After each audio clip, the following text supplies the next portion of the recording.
Outside to turn the sprinklers off because it suddenly started pouring down rain. It's actually raining rather hard out here right now. And I figured I was going to take some pictures of the rain, but I figured I'd come out and take a quick video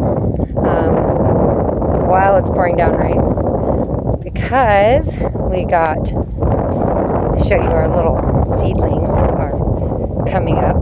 These are going to get planted very, very soon. Our spinach and cauliflower and broccoli, and you can see the squash plants way down there. I also wanted to take a picture of a video of my beautiful wildflowers that I love. I don't know what these are. I know the lupin. We had lupin in California, but these are almost like some kind of sunflower. There's like little daisies. There's this white kind of flower. Oh, here's my primroses. I've got little roses all over the property. I love them. And then there's these little daisy thingies over here.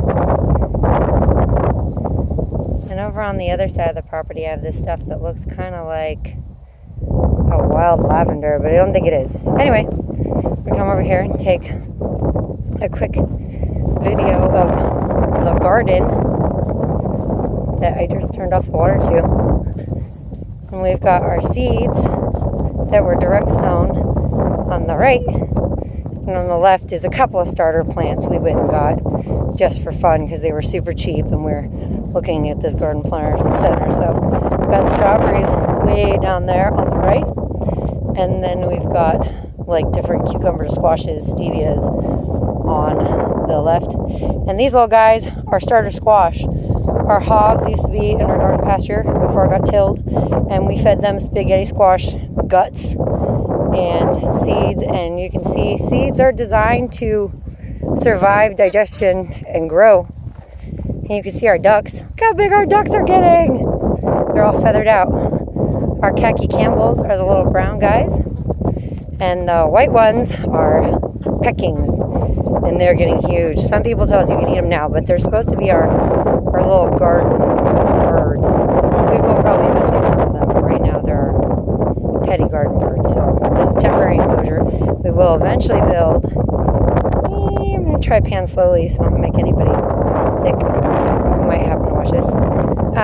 Down at the south end of the garden down there, we're going to build a permanent kind of a housing area for them. And then once the garden plants are established, they will be allowed to eat bugs and fertilize and all kinds of things. Here's our hogs. Olivia's. Oh, and here is the start of the permanent fencing that we've taken several videos about. I showed you the installation of the cross bracing, and there is our first couple lines of the actual wire. So I guess we can walk on the inside of it. Olivia and her babies are down here. Here's the other hogs. PJ, Sammy, Thor, Lacey, and everybody. And then down here, we've got Olivia and her piglets. Connor's asleep in the wrap, so I'm not going to attempt to climb over. Well, maybe I can do the first row of electric fencing without getting too zapped. I'm wearing rubber-soled shoes, so it doesn't zap me too much. Here is Mama Olivia and her babies. Big pile. I don't know if you can see. Oh, one of them just hiccuped up way over there in the dark corner. Oh, I guess I can try climbing over this. Don't attack me, Olivia. She's very defensive of her little babies. There they are. Pig pile. Getting very large. Was a good tired mama. So now we'll head over to see. Step over the electric fencing. Ugh. Molly. And you see our burned tree hill. Got nice and green. Here's hopefully Molly and her babies. Oh man, I don't know if I can do this. Usually Connor kind of cooperates and oh no, we're stuck. Okay, we're good. See, there she is. pig piles with all her babies. Hey, Molly, your babies are so beautiful. Look how fat you are already. She's going to tell them, I'm here. Stay here. Oh, you guys are coming out for the show. I woke everybody up. It is a good mama. So that's Molly and her babies. And then there's the fencing. See, this is the temporary electric fencing that really only holds in hogs. We tried to bring our first sheep into it, and that didn't work. And so we learned that, because originally, YouTubers, all kinds of people say electric fencing works for sheep. Maybe for other people, but the thing is, if an animal flies or jumps, electric fencing will not zap them. So we are having to permanent fence the pasture and where we want to put animals. So the kids and Lyle have been doing this. I've helped just a tiny, but mostly I have other responsibilities. This is our first run, and there's the gate that will go right here. There will be 2 gates, and there is the second run that goes down there. And then, oh, my shoes are now soaked. Here's our temporary sheep paddock. We got our second 3 sheep. So the dark one is our first sheep that got away from us. That's how we learned that we were going to have to do permanent fencing. And now we've had these 3 sheep right here in the front for the last month or so. We got them to help calm Mama down because she was freaking out when she lost her kids.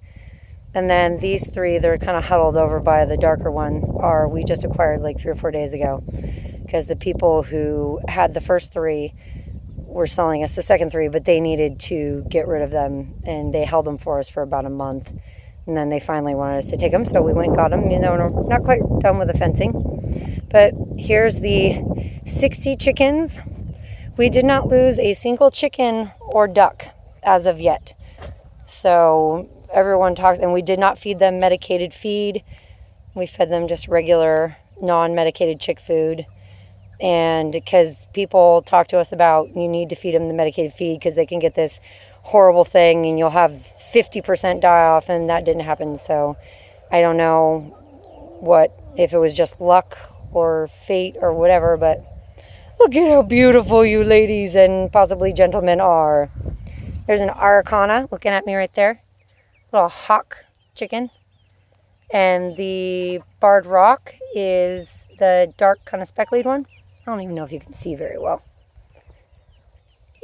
That's a Araucana. They're all kind of different colors, but over there, yeah. Oh no.